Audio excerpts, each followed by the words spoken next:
দেখুন, নচিকেতাদা যিনি অনেক বছর ধরে গান করছেন এবং মানুষের হৃদয়ে উনি একটা জায়গা তৈরি করেছেন, তো সেই দিক দিয়ে আমারও খুব পছন্দের একজন গায়ক, ভীষণ ভালোবাসি তার গানগুলো। জীবনমুখী গান এই নিয়ে উনি উঠেছিলেন এবং উনি একটা জায়গা তৈরি করেছেন এই পশ্চিমবঙ্গের শ্রোতাদের মধ্যে। সেই জায়গা থেকে ওই রকম একটা মানুষ এই ধরনের একটা শব্দ প্রয়োগ করলেন রামচন্দ্র মন্দির, রামের মন্দিরকে নিয়ে। কি মানে কে বলেছে আপনাকে করতে? অধিকারটা কে দিয়েছে? মানে কার কথা শুনে আপনাকে বলিয়েছে আপনার মুখ দিয়ে? একজন গায়ক, একজন শিল্পী মানুষ আপনি, আর আপনি এই শব্দের প্রয়োগ করলেন।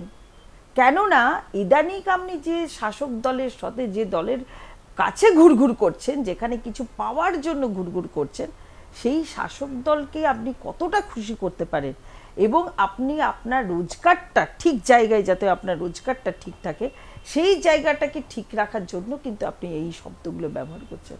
আর আমরা জানি এই রাজ্যের যে শাসক দল, তারা হচ্ছে অপসংস্কৃতিক ধারক এবং বাহক। তাদের কাজই হচ্ছে অপসংস্কৃতি ফেলানো। সুতরাং সেই শাসক দলের কাছাকাছি যে শিল্পীরা রয়েছেন, তাদের মুখ থেকে আমরা এই হেন শব্দই তো শুনবো। এই ধরনের শব্দ আপনি প্রয়োগ করেছেন, যখন প্রতিবাদের ঝড় উঠবে তখন জানতেও পারবেন না কোন কিনারায় গিয়ে পড়বেন, কোথায় গিয়ে পড়বেন। প্রতিবাদের ঝড় তো উঠবে, তখন দেখবেন মাপ চাইতে হবে আপনাকে। আপনাকে ওয়ার্ন করে দিচ্ছি এই মিডিয়ার মাধ্যমে, যে আপনাকে কিন্তু মাপ চাইতে হবে এসে, যে আপনি এই ধরনের কিছু মানে শিল্পীরা এবং অভিনেতা গায়ক গায়িকা যেটা বলো, তারা কি করছে, তারা বাইরে গিয়ে কিন্তু একটা আলোচনা করছে আমাদের করে খেতে হবে, আমাদের করে খেতে হবে। করে খাওয়াটা তো আপনার অন্য জায়গায়, আপনার পেশা, যেখানে আপনি গান করে খেতে পারেন, ভালো ভালো গান করছেন, শ্রোতাদের মনের মধ্যে আপনি জায়গা করতে পেরেছেন। আপনাকে রাজনীতিতে এসে করে খেতে হবে? কিছু কিছু শিল্পীরা তাদের নিজেদের স্বার্থটাকে করার জন্য এবং অর্থটাকে, যাদের ওই রাজনৈতিক পাওয়ারটাকে কাজে লাগিয়ে বা ওই মহলে ওইখানে থেকে আমার নিজের একটা আর্থিক সুব্যবস্থা আমি তৈরি করে নিতে পারি। কিছু কিছু অভিনেতা, কেউ কবিতা বলে দিচ্ছে, কেউ গান করছে, যখন যা দরকার যে কোনো। কেননা তারা তো হনুমানের দল, এই ডাল থেকে এই ডালে আসছে, এই ডাল হনুমানরাই করে। কিছু মাছি আছে দেখবেন সব গুড়ে বসে থাকে, চিটে গুড়, ডেলা গুড়, ভেলি গুড়, খেজুর গুড়, সবারই কিন্তু টেস্ট করে কোন গুড়টা ভালো। কিছুদিন আগে আমাদের বিরোধী দলনেতা শুভেন্দু অধিকারী বলেছিলেন যে যে গাছে যত ফল, পাকা ফল থাকবে সেখানে ঢিল। সেটা আমাদের যে এটা বলেছিল, সবাই বলছে পদ্মাও পদ্মাও। তো সেই জন্য আমাদের যেহেতু এত বড় একটা দল, এত বড় একটা ব্যাপার রয়েছে, সেখানে এসে সবাই ভিড় করছে। শুভেন্দু অধিকারী অন্য দল থেকে এসছেন, কিন্তু একটা কথা মনে রাখতে, উনি সব ছেড়ে এসছেন, মন্ত্রী পদ ছেড়ে এসছেন, এমপি পদ ছেড়ে এসছেন। কেননা উনি একজন সত্যিকারের জাতীয়তাবাদী লোক। উনি ওইখানে ওনার দম আটকে যাচ্ছিল, দুর্নীতির পর দুর্নীতিতেও আটকে যেতে হতো ওনাকে, এখনো শেষ হয়ে যেত উনি। সেই জন্য উনি জাতির উদ্দেশ্যে, রাষ্ট্রীয় কিছু কাজ করার জন্য কিন্তু এই দলে এসছেন। আর সব আমি ক্লিয়ার করে দিচ্ছি, উনি কিন্তু ছেড়ে এসছেন, স্যাক্রিফাইস করেছেন। অন্য যারা আসছে তারা শুধু স্বার্থ নিয়ে, যে এই দলে থাকলে আমি কি কতটা করতে পারি। নচিকেতা ওনার এই কথাটা বলার কোনো মানেই নেই। আপনি রামকে চেনেন, রামের পড়েছেন? আপনি ছোটবেলা আপনার মা কি রামায়ণ পড়ায়নি আপনাকে? আমাদের পাঠ্যপুস্তক ছিল রামায়ণ। প্রথমে ক্লাস 1-2 এ ছেলেদের তো রামায়ণ পড়া, রামায়ণ মহাভারত আমাদের সিলেবাসের মধ্যে ছিল। তো রামকে চেনেন না আপনি? কোথায় জন্মগ্রহণ করেছে আপনি জানেন না? রাম হচ্ছে মানুষরূপী একজন ভগবান। তার জীবন দর্শনটা পড়ুন, যে তিনি ভোগ বিলাস বৈভব সমস্ত কিছু ছেড়ে 14 বছর বনবাস করেছিলেন সদ্য বিবাহিত স্ত্রীকে নিয়ে। এবং তার অনুজ লক্ষণ তার দাদার কাছে ছিল, যে ওরা বনবাসে যাচ্ছে, কখন কি সমস্যার সম্মুখীন হয়, তাদেরকে রক্ষা করা আমার কর্তব্য। এবং তার যে ছোট ভাই ভরত সিংহাসনে বসেনি, তার পাদুকাগুলো সেই সিংহাসনে রাখা ছিল। এটা তো আমাদের চিন্তন মননে, আমাদের চারিত্রিক কাঠামো তৈরি করে। এই যে রামের যে কাজ, সেগুলো তো আমাদের চরিত্র গঠনে কাজে লাগে। আপনি বলছেন রামকে চেনেন না? রাম কোথায় জন্মগ্রহণ করেছেন? ছোটবেলার থেকে আমি দেখেছি কিছু না একটা ছবি থাকুক দেওয়ালে, রাম সীতার একটা ক্যালেন্ডার কিন্তু আমাদের বাড়িতে ঝুল। সবার হিন্দু পরিবার, বাঙালি পরিবারে এই রাম সীতার একটা ছবি কিন্তু ক্যালেন্ডার বাড়িতে থাকতো। আমাদের যে কোনো পুণ্যতিথি, ধরুন নববর্ষ হোক, যে কোনো সময়ে কিছু ক্যালেন্ডার দেওয়া হয়, আপনারা জানেন, হয় বিবেকানন্দের ছবি থাকতো, শ্রী শ্রী রামকৃষ্ণদেবের ছবি, আর নয়তো রাম সীতা। রাম সীতার একটা মন্দির হচ্ছে রামে, সেটা নিয়ে এত কথা বলার কি আছে? বা যে এই রাজ্যের যে কর্ত্রী রয়েছেন মুখ্যমন্ত্রী, তাকে ওনাকে শোকস লেটার পাঠানো যে তুমি তোমার ওই মুখ দিয়ে, যে মুখ দিয়ে তুমি গান গাও, সেই মুখে তুমি এই শব্দটা কি করে বার করলে, কেন করছো? রাম তো সবার। ভারতবর্ষের মন্দির কি তাহলে কালীঘাটের মন্দির নেই, দক্ষিণেশ্বরের মন্দির নেই, তারাপীঠের মন্দির নেই? সমস্ত মন্দির স্থাপনের পেছনে একটা ইতিহাস থাকে, সমস্ত কিছু মন্দিরে। আপনি কি জান না সেই মন্দিরে, কালীঘাটে তো 50 বার যান মন্দিরে। সমস্ত মন্দিরের পিছনে একটা ইতিহাস, একটা বৃত্তান্ত থাকে। তো শ্রী শ্রী রামচন্দ্রের মন্দির তৈরি হয়েছে, সেখানেও একটা ইতিহাস আছে। অযোধ্যার লোকেদের জন্য রাম মন্দির তৈরি হচ্ছে, অযোধ্যার লোকেদের এটা একটা ইতিহাস, একটা প্রাপ্য তাদের কাছে। তারা খুশিতে নাচছে যে আমরা যাকে পূজিত করি, যে ভগবানকে, তার মন্দির আমাদের এখানে স্থাপন হচ্ছে একটা পুণ্যভূমিতে, অযোধ্যার মতো একটা। আপনিই যাবেন দেখতে রাম মন্দির, দেখবেন, আপনি এটা বলেছেন, আপনি সবার প্রথমে যাবেন। এখানে আমার মনে হয় প্রত্যেকটা বাঙালি কি আমরা তো এগুলো করছি যে উনি কেন বললেন, আমরা এটা নিয়ে কথা বলছি, কিন্তু ওনার মুখ দিয়ে শোনা উচিত কোন লজিকে, কোন যুক্তিতে উনি এই কথাটা বলেছেন, কোন যুক্তিতে এই শব্দ ব্যবহার করেছেন। ওনার কাছে যাওয়া উচিত সবার, যে আপনি যে বলে তো দিলেন একটা কথা, কেন বললেন, কি কারণ? শুধুমাত্র শাসক দলকে খুশি করার জন্য? যে জায়গাটা আপনি ঘুরঘুর করছেন, করে খেতে হবে, আপনার বাড়ির ইএমআই দিতে হবে, না গাড়ির ইএমআই দিতে হবে, আরও কিছু করতে হবে বলে একটা সুবিধাটাকে আপনি একদম সুন্দর করে পাকাপোক্তভাবে নিজের জায়গাটাকে তৈরি করার জন্য, শাসক দলকে খুশি করার জন্য এই কথাটা বলেছেন। আপনি একটা গায়ক, আপনার লজ্জা হচ্ছে বলতে যে এত ভালো একটা গায়ক, যাকে আমরা চিনি, শ্রদ্ধা করি, ভালোবাসি, যে গান শুনতে আমরা যাই, কত কত টাকার টিকিট কেটে লোকে আপনার গান শুনতে যায়। আপনি তো এর আগে অনেক প্রতিবাদী গান করেছেন, এই শাসক দলকে নিয়েও আপনি গান বেঁধেছিলেন, প্রত্যেকটা গান আমি শুনি, আমি জানি। আর আপনি এটা বলতে পারলেন, কেন বলবেন? একটা রাম মন্দির হচ্ছে, আপনার দরকার নেই সেটা নিয়ে চর্চা করার, বিরত থাকুন, কিন্তু আপনি কেন বলবেন এই কথাটা? কি মানে আপনাকে অধিকার কি দিয়েছে এরকম একটা কথা বলে? আপনার মতো লোকেদের তো মুখে মানে তালা লাগিয়ে দেওয়া উচিত, মানে ধরে আপনাকে উপযুক্ত শাস্তি দেওয়া উচিত। কেন যে এখানে মুখ্যমন্ত্রী আপনার কাছে জানতে চাইছেন না ব্যাপারটা, যে আপনি শ্রী রামচন্দ্রের ব্যাপারে এই কথাটা বললেন, কোন অধিকার? আবার আপনাকে সাবধান করে দিচ্ছি, এবং সমস্ত লোক যারা এইগুলো করে বেড়াচ্ছেন সাবধান করে দিচ্ছি, খুব বুঝে শুনে কথা বলবেন। এই নচিকেতা চক্রবর্তী তিনি বলছেন যে আমরা যদি এতই রামে বিশ্বাস করি, তাহলে দশরথে বিশ্বাস করবো না কেন? কারণ দশরথই তো আসল অথেন্টিক। এখন দিদি একটা জিনিস, যেটা দশরথ যদি অথেন্টিক হয়, তাহলে রঘুবংশের একদম পূর্বজ যে তাকে অথেন্টিক ধরতে হয়, শুধুমাত্র দশরথকে তো অথেন্টিক ধরা যায় না। কিন্তু তাও তিনি বলছেন দশরথ অথেন্টিক, এবং রামের জন্মভূমি কোথায় সেটা যদি জানতে হয়, তাহলে দশরথকে প্ল্যান চেট করে ডাকা হোক, এটা তার বক্তব্য, প্ল্যান চেট করে ডাকা হোক, তবেই জানা যাবে যে আসলে রাম কোথায় জন্মেছেন। কি বলবেন এ নিয়ে? দেখুন, দশরথ রামচন্দ্রের বাবা ছিলেন, ঠিক আছে? তো সেটা হচ্ছে এই জগতে, ভারতবর্ষের, তার যে সবারই বাবা, ঠিক আছে? কেননা তাদের যে ইতিবৃত্তান্ত, যে রামায়ণের যে ইতিহাস, সেটাই তো আমরা পড়ছি। রাজা দশরথকেও উনি তাহলে যখন রামচন্দ্রকে চেনেন না, তাহলে দশরথের নামটা কি করে উনি জানলেন?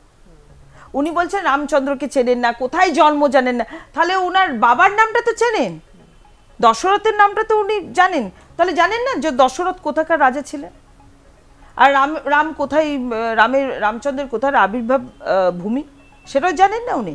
তো উনি কি বলতে চাইছেন, মানে লজিকটা কি, যুক্তি কি? দশরথকে ডেকে নিয়ে আসবে, রামচন্দ্রকেও ডেকে নিয়ে আসতে হবে? তাও মানে রামচন্দ্র যার মন্দির হচ্ছে তাকে দরকার নেই, বাবা দশরথ হচ্ছে অথেন্টিক, তাকে ডেকে নিয়ে আসে কেন? কিসের, কি যুক্তিতে উনি এই কথাগুলো বলছেন? এটাই তো ক্লিয়ার হচ্ছে না, তবে তো উত্তরটা দেওয়া যাবে যে এই জিনিসটা উনি যে বলছেন তো ক্লিয়ারই তো হচ্ছে না, যে উনি রামচন্দ্রকে ছাড়ছেন না, তার বাবাকে ছাড়ছেন না, তার মাকে ছাড়ছেন না, তার বংশকে নিয়ে কথা বলছেন। এটা তো বংশকে নিয়ে কথা বলেছেন না, যে শ্রী রামচন্দ্র কি যে দশরথের মন্দির করা হয়। আপনি কি করে জানেন যে রামচন্দ্র সীতার মন্দিরের পাশাপাশি রাজা দশরথের মূর্তি থাকবে না? ওনার কানে কানে গিয়ে বলে দিয়ে এসছে। কি করে আপনি এটা শিওর হচ্ছেন যে রাজা দশরথ সেখানে স্থান পাবেন না? মানে কি, মানে আপনারা রামচন্দ্রের বিরুদ্ধে কথা যারা বলছে, অনেকে বলছে, আমি গীতা পাঠের সময়ও কিছু কিছু বাড়িতে গেছি এবং শ্রী রামচন্দ্রের এই দেখুন প্রসাদ এবং সব কিছু রয়েছে, আমাদের দায়িত্ব পড়েছে বাড়িতে বাড়িতে গিয়ে প্রচার করা। তো আমি একটা জিনিস একদম বুঝতে পারছি না, অনেকে বলছে আমরা তো পুজো করি না, নাস্তিক। তো গীতা তো হচ্ছে জ্ঞান দর্শন, এখানে পুজো ধূপ দানি নিয়ে পুজো করার পরে গীতা পাঠ, বেদ, উপনিষদ, এইগুলো আমাদের তো জ্ঞান দর্শন করায়। মানে কি, মানে কারা কি কথা বলছে আমি বুঝতে পারছি। শ্রীরামচন্দ্র আমাদের মধ্যে ছিলেন, আছেন, থাকবেন চিরদিন। তার জীবন দর্শন, তার যে জীবনের যে কর্মগুলো উনি করে গেছেন, অকাল বোধন করেছেন, রাবণকে বধ করেছেন, মাকে ডেকেছেন, দেবী মা দুর্গাকে উনি পূজন করেছেন, সীতাকে বাঁচিয়েছেন রাক্ষসের হাত থেকে, 14 বছর বনবাস করেছেন, সাংসারিক যে ঝামেলার থেকে নিজেকে বিরত রাখা, ভাই ভাইয়ের মধ্যে সম্প্রীতি, ভাই ভাইয়ের মধ্যে সম্পর্ক স্থাপন করেছেন, এত কিছু করে গেছেন। তারপরে আপনি বলছেন রামচন্দ্রের কে নিয়ে এইসব কথা, এই শব্দ তো আমি মুখে আনতে পারছি না। যে শব্দটা আপনি বলেছেন, আমি আবারও বলছি, আপনাকে সবাইকে পায়ে হাতে ধরে আপনাকে মাপ চাইতে হবে। আপনি দেখুন নচিকেতা চক্রবর্তী যেটা বলছেন যে কেউ বলবেন অযোধ্যায় রাম জন্মেছেন, কেউ বলবেন কিষ্কিন্ধায় জন্মেছেন, কেউ বলবেন ধর্মতলায় জন্মেছেন। তো এখন তো ঘন্টায় ঘন্টায় বিভিন্ন জায়গায় রাম জন্মাতে থাকবেন। এখন যেখানে আমরা সবাই, এক্ষুনি আপনি বলেন যে আমরা ছোট থেকে রামায়ণ মহাভারত পড়েছি, সেখানে পরিষ্কার বলা যায় অযোধ্যার রাজা ছিলেন দশরথ এবং দশরথের জ্যেষ্ঠ পুত্ররা। একদম, হ্যাঁ। সেখানে এতটা ক্লিয়ারলি বলার পরেও অযোধ্যায় যখন আজকে রাম মন্দির তৈরি হচ্ছে, সেটা নিয়ে কি শুধু বিতর্ক তৈরি করবার জন্যই তিনি এই জাতীয় কথাগুলো বলছেন, কি মনে হয়? একদম, মানে ওনারা কোনো একটা ভালো কাজ, প্রধানমন্ত্রীর সময় সব কিছু তো ভালো ভালো কাজ হচ্ছে, এবং আমাদের এই যে ভারতীয় জনতা পার্টির একটা কর্মসূচি থাকে, এবং এই যে অযোধ্যার যে মন্দির হচ্ছে তাদের কিন্তু নিজেদের একটা ট্রাস্ট বোর্ড আছে, ঠিক আছে?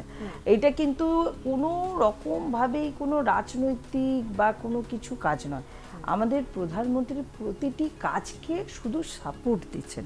যেমন করে আমাদের ইসরোর বিজ্ঞানীরা চন্দ্রাভিযান করেছেন, তো তাদেরকে একটা অনেক মানসিকভাবেও তো মানুষের পাশে দাঁড়াতে হয়, পুরো কৃতিত্ব ওনাদের, কিন্তু আমাদের প্রধানমন্ত্রী ওনাদের পাশে দাঁড়িয়েছেন। তো রাম মন্দির স্থাপন হচ্ছেন, সেখানে আমাদের ভারতবর্ষের প্রধানমন্ত্রী যে দলেরই প্রধানমন্ত্রী থাকতেন এখন প্রতিনিধি হিসাবে, তারাই থাকতেন।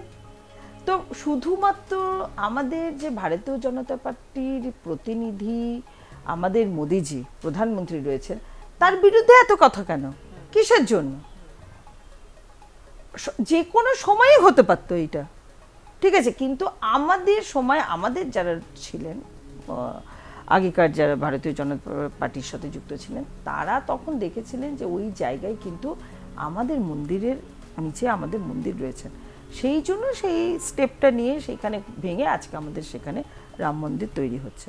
তো কি যখন মন্দির ভাঙা হলো কেন? আমাদের তো কোনো জায়গায় কোনো কিছু মন্দির ভাঙি এইগুলো কাজ হয় না, শুধু ওইখানেই কেন হয়েছে?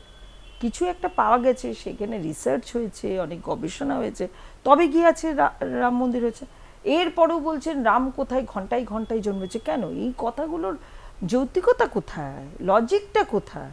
সবাই জানে উনি যিনি বলছেন নচিকেতা চক্রবর্তী, তিনি নিজেও রামায়ণ পড়েছেন এবং জানেন অযোধ্যার রাজা হচ্ছে দশরথ ছিলেন, তার পুত্র রাম সেখানে জন্মগ্রহণ করেছে।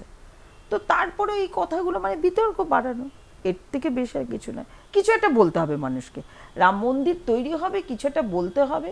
ভারতবর্ষের প্রধানমন্ত্রী এত সুশাসন করছেন, এত ভালো ভালো কাজ করছেন, মানুষের জন্য কাজ করছেন, মানুষের অধিকারের লড়াইয়ের জন্য কাজ করছেন। তো ওনার ভালো কাজগুলো কিভাবে আরো মানে বিতর্কিত করা যায়, কিভাবে তার ভালো কাজগুলোকে মানুষের কাছে এনে আলোচনার একটা বিষয়বস্তু করা যায়, এইটাই বিরোধী পক্ষ এবং যারা এগুলো করছে, সাপোর্ট করছে না যে রাম মন্দির তৈরি হোক, এত ভালো একটা জিনিস। সবাই আমরা তো প্রত্যেক ভারতবর্ষে আজকে খুশি আছে যে আজকে এরকম রাম মন্দির, একটা বড় মন্দির তৈরি হচ্ছে। সমস্ত মন্দিরই তৈরি হয়, তো রামের মন্দির তৈরি হচ্ছে। তো প্রধানমন্ত্রী তো বলেইছেন যে রাম যে পূজনীয় ভগবান, আমাদের মানুষরূপী ভগবান উনি ছিলেন, যেটা আমরা পড়েছি। তো তার একটা জায়গা হচ্ছে, এবং সেখানে সমস্ত যাবে তীর্থস্থান তৈরি হবে, সেখানে ঘিরেও তো সবাই থাকছেন। কত দোকানদানি হবে, পুরোহিতরা থাকবেন, সাধু সন্তরা যাবেন, তীর্থযাত্রীরা যাবেন। তো এর থেকে ভালো কিছু জিনিস কি হতে পারে? সমস্ত কিছু জিনিসের পেছনে জানবেন একটা কারণ থাকে, সেই কারণটাকে মাথায় রেখেই তো হচ্ছে সমস্ত কিছু। আজকে যদি কলকাতায় বা পশ্চিমবঙ্গে অন্য কোনো জায়গায় একটা মন্দির তৈরি হতো, উনিরা করতেন, তখন কিন্তু এত কথা উঠতো না। আজকে রাম মন্দির তৈরি হচ্ছেন, ভারতবর্ষের প্রধানমন্ত্রী এটি করতে সাহায্য করছেন ট্রাস্ট বোর্ডের সঙ্গে, এবং সাধু সন্ত সমাজেরকে নিয়ে উনি করছেন, সেখানে এত কথা উঠছে। দিদি একটা শেষ প্রশ্ন করব, সেটা হচ্ছে যে এই যে নচিকেতা চক্রবর্তী, তাকে আমরা বাম আমলেও দেখেছি যে বিভিন্ন রকম কৃষকদের সমস্যা, শ্রমিকদের সমস্যা ইত্যাদি নিয়ে গান বাতে, যেগুলো সত্যিকারের জীবনমুখী গান ছিল, সত্যিকারের মানুষের দুঃখ কষ্ট নিয়ে যে গানগুলো ছিল, এবং সেই জন্যই এত বিপুল জনপ্রিয় একদম একদম। বিভিন্ন শোতে তাদের দেখেছি যে শোতে মানুষ ভেঙে পড়ছে, লোকের মুখে মুখে তার বিভিন্ন গান ছড়িয়ে গেছে, রোমান্টিক গান বাদ দিয়ে সাধারণ যে জীবনমুখী গানগুলো। এবং সাম্প্রতিককালেও তার একটা গানের কথা আমি আপনাকে বলছি, এর আগে মানে হয়তো তোমারই জন্য বলে একটি গান গেয়েছিলেন, যেখানে মণিপুরের জ্বলন্ত সমস্যার কথা উঠে এসছে, জিডিপি নিয়ে যে সমস্যা, কৃষকদের সমস্যা, কৃষক আন্দোলন ইত্যাদি সমস্ত উঠে এসছে। সেই নচিকেতা, যিনি এরকম জীবনমুখী গান লিখতেন, মানুষের ভেতরে নাড়া দিয়ে দেওয়ার মতো গান লিখতেন, তিনি হঠাৎ করেই একটা এরকম বিতর্কিত বিষয়, যার কোনো মানে কারণই নেই, মানে রাম জন্মভূমি নিয়ে এই বিতর্কটা প্রায় কোনো কারণহীনভাবেই তিনি শুরু করে দিলেন, এবং সেটা নিয়ে সাধারণ মানুষের কাছেও তিনি চিৎকার পাচ্ছেন, তিনি বিভিন্ন রাজনৈতিক ব্যক্তিত্বদের কাছ থেকে নানা রকম কথা শুনছেন, বিজেপি নেতারা তাকে বিভিন্ন রকম কথা শোনাচ্ছেন। তিনি হঠাৎ করে একটা জীবনমুখী গায়ক থেকে হঠাৎ করে এরকম একটা উল্টো পথের পথিক কি করে হয়ে গেলেন? আরে উনি করছেন নাকি, উনাকে তো করানো হচ্ছে। আর উনি করছেন যদি নিজে নিজে, তো উনার জায়গাটা পাকাপাকিভাবে বন্দোবস্ত করছেন, তো যে এই মুহূর্তে যদি আমি এই কথাটা বলি, তাহলে কিন্তু আমার ওই জায়গাটা পাকাপাকি হয়ে যাবে। হ্যাঁ, রামচন্দ্রের বিরুদ্ধে যদি আমি কথা বলি, তাহলে অন্য দলকে আমি খুশি করছি, একটা শ্রেণীকে তো আমি খুশি করছি, যারা চাইছে এটা বলুক। ওদের আশেপাশে যে শিল্পীরা ঘুরে বেড়াচ্ছে, যে গায়ক গায়িকারা ঘুরে বেড়াচ্ছে, তো ওনারা চাইছেন যে এরা এই কথাগুলো বলুক, সেই জন্য বলছে ভাই তুই বল, তাহলে তোকে এটা করে দেবো। ওনারা তো বাইরে গিয়ে বলছে কি আর করবো, করে খেতে হবে, এটা তো আমি বললাম একটু আগে, তো করে খেতে হবে এই জিনিসটার থেকেই তো এই কথাগুলো বলছে, আর অন্যজন তো বলছে না। এবার উনি যে গানগুলো গেয়ে পপুলার হয়েছেন, জীবনমুখী গান গেয়েছেন ওনার, তাহলে কামধেনুকে নিয়ে কেন গান গাইলেন না, হাঁসখালিকে নিয়ে কেন গান গাইলেন না, কেন করলেন না ওই গানগুলো বাঁধুন। তাহলে পার্ক স্ট্রিটকে নিয়ে কেন গান গাইলেন না? পশ্চিমবঙ্গে যে কাণ্ডগুলো আছে সেগুলো আপনার চোখেও কিন্তু পড়ছে না, কানেও শুনছেন না। হ্যাঁ, আপনি ওইখানে মণিপুর নিয়ে গান গাইছেন, তাহলে এইখানে যে এই জঘন্য জিনিসগুলো হচ্ছে সেগুলো নিয়ে গান বাঁধুন, সেই গানগুলো লোকে শুনুক, সমস্ত ব্যাপারটাকে আপনি দেখুন ঠিক মতো করে। আপনি একটা বিখ্যাত গায়কই থাকুন, আপনি গায়ক হিসাবে মানুষের অন্তরে আছেন, খুব ভালোবাসে মানুষ আপনাকে, এই জঘন্য কাজগুলো থেকে বিরত থাকুন, এইটাই অনুরোধ করছি। আর রাজ্যের যেগুলো হচ্ছে সেইগুলো নিয়েও বলবো যে সেগুলো নিয়ে গানটা বাঁধুন। এত দুর্নীতি হলো, চাল চুরি হলো, শিক্ষা চুরি হলো, এত লোক মন্ত্রী পদ থেকে গেল, জেলে গেল, আপনি কই তাদেরকে নিয়ে তো পার্থবাবুকে নিয়ে একটা গান করুন না, আরো বেশি পপুলার হবে। উনাদেরকে নিয়ে একটা গান করুন, দুর্নীতি নিয়ে গান বাঁধুন। সবার আগে আপনাকে এই বাংলা দুর্নীতি নিয়ে গান বাঁধতে হতো, সেটা করুন, সেটা করেও কিন্তু আপনি অনেক শ্রোতার অন্তরে যাবেন। এই দুর্নীতি কিভাবে বন্ধ করা যায়, আপনাদের মতো শিল্পীরা কাঁধের দায়িত্ব তুলুন যে এই রাজ্যের দুর্নীতিগুলোকে বন্ধ করুন, এই কাজ করুন। রামচন্দ্রের মন্দির কেন হচ্ছে, তাকে নিয়ে কি বাড়াবাড়ি হচ্ছে, তার কোথায় কি ইতিবৃত্তান্ত খোঁজার দায়িত্ব আপনার কাঁধে কেউ দেয়নি। আপনার ভালো না লাগলে বিরত থাকবেন, আপনাকে এইসব শব্দ প্রয়োগ করতে হবে না।